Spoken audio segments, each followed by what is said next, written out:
abubuwa guda 11 wanda ya kamata a ce ka sani sannan kana kwana da shi kana tashi da shi game da mata, don duk lokacin da hakan ta faru da kai ba za ka yi mamaki ba ko kuma takaici. Na ɗaya shine a lokacin da maza suka yi ƙoƙarin raba ka da budurwarka, ka bar su gwada sa'arsu sannan su gwada maka ita da kansu.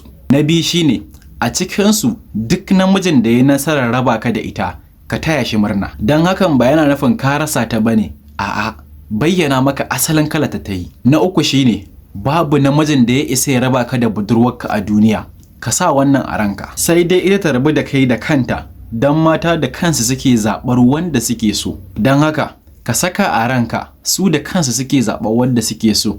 A daidai lokacin da suka ga wanda suke tare da shi sun samu wanda ya fi shi, a daidai lokacin ne za ka fara ganin canje-canje kala-kala. Na hudu shine idan mace ta rabu da kai saboda wani namiji, kar ka sake ka ji haushi. A maimakon haka ka nutsu sannan ka kwantar da hankalinka.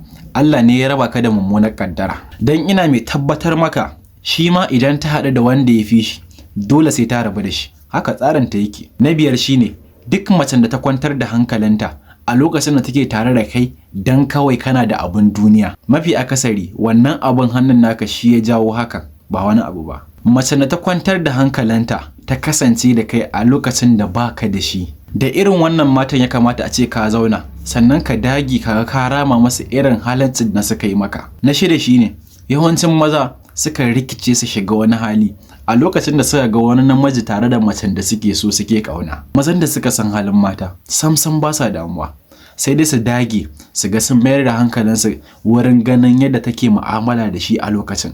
Na bakwai shine idan ta bashi haɗin kai, ma'ana ta kula shi ko da na sakan ɗaya ne, ka yi nasara. Me yasa? Saboda ka samu raunanta tun kafin wannan raunin nata ya lalata maka rayuwa. Na takwas shine idan ta kasance tare da kai, na taya ka murna saboda ka samu macen da ba kowa ne zai samu irin ta ba, wato kalar macen da wani namijin ba zai taba iya burge ta ba. Na tara shine idan ta rabu da kai ko kuma ta bu wancan saurayin, na taya ka murna, rayuwarka ta karu a daidai lokacin da ka rabu da bara gurbi. Na goma shine ka yi murna da farin ciki idan wani namijin ya raba ka da budurwarka, saboda ba nasara fa yayi akan ka ba, dan taimaka maka yayi, dan yadda ta rabu da kai shi ma haka za ta rabu da shi, haka tsarin ta yake. Na 11 wanda shi yafi kowanne muhimmanci a wannan bidiyon, amma kafin na faɗa maka ka yi min like, ka yi following dina, sannan ka yi sharing ɗin wannan bidiyon don wasu su gani su karu, don ta haka ne kawai idan na saki wani bidiyon